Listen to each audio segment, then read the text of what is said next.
السلام علیکم ناظرین کرام، نئی ویڈیو میں آپ کو خوش آمدید کہتے ہیں۔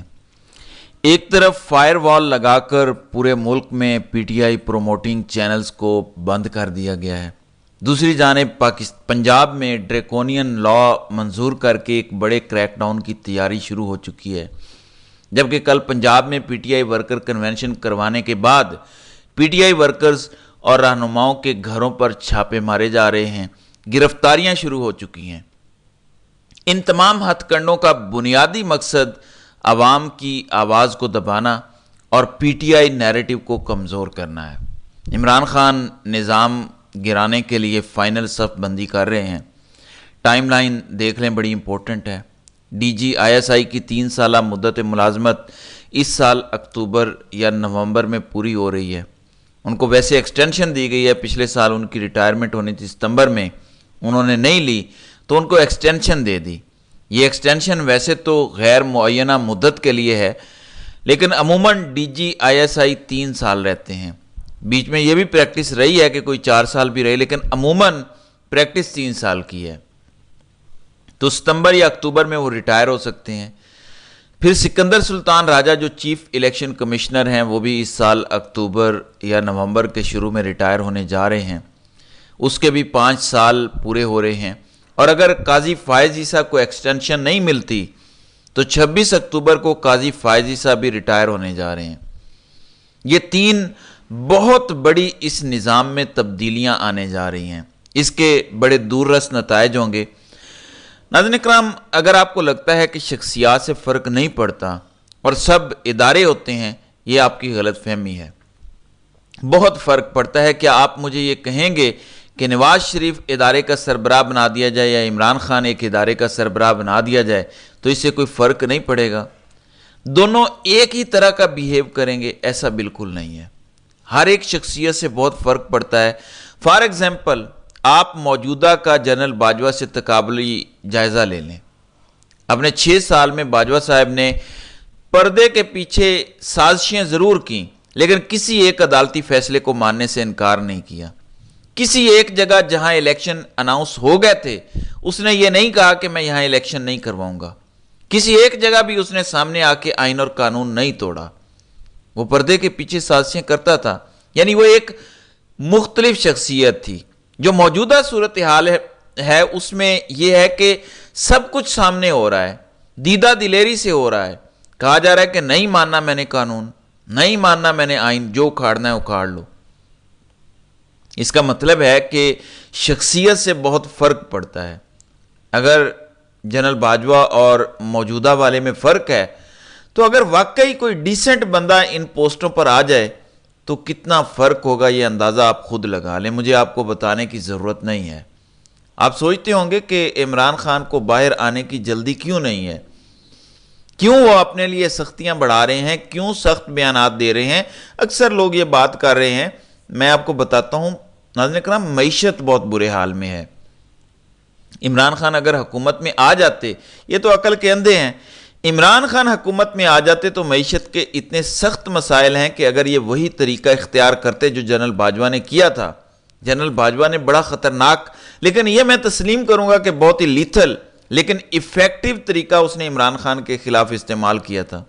جیسے ہی عمران خان کی حکومت آئی، سارے نیلے پیلے چینلوں اور باقی چینلوں کو اکٹھا کر کے، گٹھ جوڑ کر کے، گوگلی موگلی یوٹیوب پہ بنا کے عمران خان کے خلاف پہلے دن سے ہی پروپیگنڈا شروع کر دیا کہ عمران خان کی حکومت ناکام ہو گئی ہے، عمران خان نے مہنگائی کر دی ہے۔ وہ ایسا پروپیگنڈا تھا کہ عمران خان کے اپنے سپورٹرز گھر بیٹھ گئے تھے کہ اب بس ٹھیک ہے، غلطی ہو گئی، ملک میں نواز اور زرداری ہی ہوں تو وہی ملک چلائیں۔ پھر آپ نے دیکھا ضمنی انتخابات نون لیگ جیتنا شروع ہو گئی تھی پہلے سال کے بعد۔ یہی اگر ابھی والے کر دیتے کہ عمران خان کو نائل کرنے کی بجائے، یہ سب کچھ کرنے کی بجائے 8 فروری کو جیتنے دیتے، اتنے بڑے معیشت کے مسائل ہیں کہ اگر ایک دم پروپیگنڈا شروع ہو جاتا تو جواب دینا مشکل ہو جاتا، کیونکہ حکومت میں آ کے آپ کے لیے دفاع کرنا بہت مشکل ہو جاتا ہے۔ پھر تحریک انصاف جس طرح آج سوشل میڈیا پہ 1 وے ٹریفک ہے نا، یہ نہ چلا سکتی، بلکہ خود بھی تنقید کرنا شروع ہو جاتے، کیونکہ تحریک انصاف میں سوشل میڈیا سینٹرلائزڈ نہیں ہے، والنٹیئرز ہیں، وہ اپنی حکومت پر سب سے زیادہ تنقید کرتے ہیں اور ابھی بھی کرتے۔ تو عمران خان نے پھر غیر مقبول ہونا شروع ہو جانا تھا، لیکن انہوں نے کیا کیا؟ اپنی ضد، انا، اپنے خوف اور جو باہر گارنٹیاں دی ہوئی تھیں اس کی وجہ سے عمران خان کو نااہل کیا۔ چلیں عمران خان کو نااہل کر کے باقیوں کو حکومت بنانے دیتے، لیکن ضد کی جس کی وجہ سے عمران خان اور زیادہ مقبول ہو گئے۔ تو عمران خان کو پتہ ہے کہ معیشت کتنی خراب ہے، انہیں کوئی جلدی نہیں ہے، وہ انتظار کر رہے ہیں کہ کچھ لوگ جب اس سسٹم سے نکل جائیں گے، اکتوبر نومبر بڑے اہم مہینے ہیں، تو اس کے بعد کیا سسٹم میں کوئی بہتری آئے گی، اور تب تک یہ سسٹم چوک ہو چکا ہوگا۔ اثاثے بیچ کے آپ 6 مہینے نکال لیں گے، سال نکال لیں گے، کیا پاکستان کے پاس اتنے اثاثے ہیں کہ ہم 75 ارب ڈالر جو ہم نے ادا کرنا ہے وہ ہم کر سکیں؟ چین، سعودی عرب اور یو اے ای سے ہم رول اوور کروا لیتے ہیں، لیکن کب تک وہ قرضے رول اوور کریں گے؟ بالآخر وہ واپس مانگیں گے پیسہ۔ ہم نے اگلے 2 سالوں میں بھی 25 ارب ڈالر ہر سال واپس کرنا ہے بیرونی قرضوں کا۔ یہ کیسے واپس ہوگا؟ ہم پی آئی اے، سٹیل ملز، سارا کچھ بھی بیچ دیں تو 2-4 ارب ڈالر سے زیادہ نہیں جمع ہوگا ہمارے پاس۔ 25 ارب ڈالر کہاں سے آئے گا ہر سال؟ سو اس کا مطلب ہے کہ ٹائم عمران خان کے پاس ہے، ان کے پاس نہیں ہے۔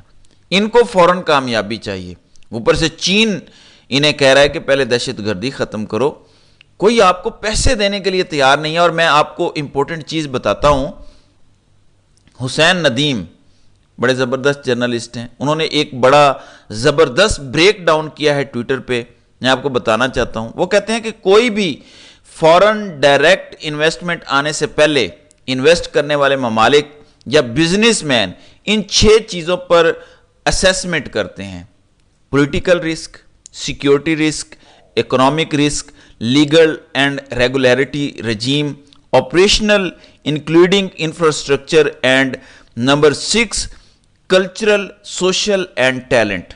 اس میں کچھ ممالک ایسے بھی ہیں یا کچھ کمپنیاں ایسی ہیں جو ہیومن رائٹس اور انوائرنمنٹ اینڈ سسٹینیبلٹی بھی چیک کرتے ہیں، لیکن 6 چیزیں اہم ہیں۔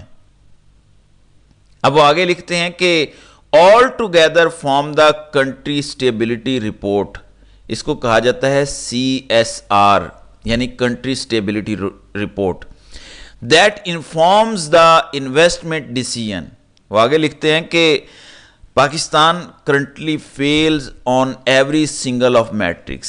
No matter what data we look at, this basically only means 2 things then. یعنی ان 6 میں سے پاکستان ہر چیز میں اس وقت فیل ہے۔ ہمارے پاس کچھ بھی نہیں ہے حکومتوں کو یا کاروباریوں کو بتانے کے لیے کہ یہ چیزیں ہم ٹھیک کر رہے ہیں تو آپ آ جائیں اور انویسٹمنٹ کریں۔ تو پھر کیا رہ جاتا ہے؟ وہ کہتے ہیں کہ either the foreign investor will not invest at all in Pakistan، یعنی یا تو کسی قسم کی سرمایہ کاری پاکستان میں نہیں ہوگی، یا only those will invest that are not investing for the genuine purpose of investment but for all the wrong reasons that does not benefit Pakistan. This include buying influence or using Pakistan for proxy geopolitical wars. It appears that Pakistani leadership has found complete comfort in carrying off the 76 years legacy of playing the proxy role to continue its elite attraction at the expense of reforms and building Pakistan's economy.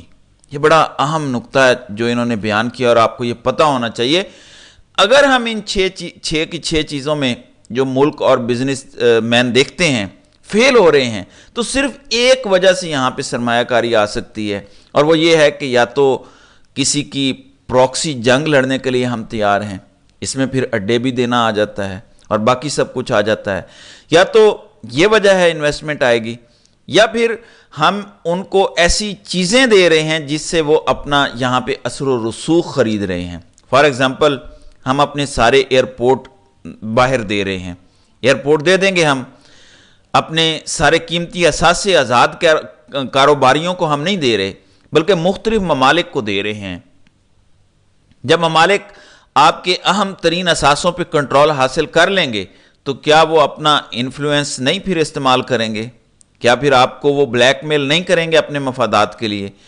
یعنی basically Pakistan کے مفادات کا سودا ہو رہا ہے عمران خان کو jail میں رکھنے کے لیے اور تھوڑے سے ڈالر لانے کے لیے۔ یہ بڑا اہم نقطہ ہے اور اس کا آپ سب کو پتہ ہونا چاہیے تاکہ آپ لوگوں کو پتہ ہو کہ آپ ایک مقصد کے لیے آواز اٹھا رہے ہیں۔ تو یہ بات میں سب سے امپورٹنٹ اس ویڈیو میں رکھنا چاہتا تھا کہ یہ جو سارا کچھ کیا جا رہا ہے یہ بزنس مین کو اٹریکٹ کرنے یا کاروبار کو ترقی دینے کے لیے ہرگز نہیں کیا جا رہا، کیونکہ ملک میں ان کریک ڈاؤن سے کبھی بھی کسی صورت سیاسی یا معاشی عدم استحکام تو تھمنے نہیں جا رہا۔ پھر کیا ایسا ہے جو سب کچھ بند کر کے کرنے کی تیاری کی جا رہی ہے؟ اس پر ہمیں غور کرنے کی ضرورت ہے۔ تو ناظرین کرام، آپ کی اس ویڈیو کے حوالے سے کیا رائے ہے؟ آپ اپنی رائے کا اظہار کامنٹ سیکشن میں ضرور کیجئے گا۔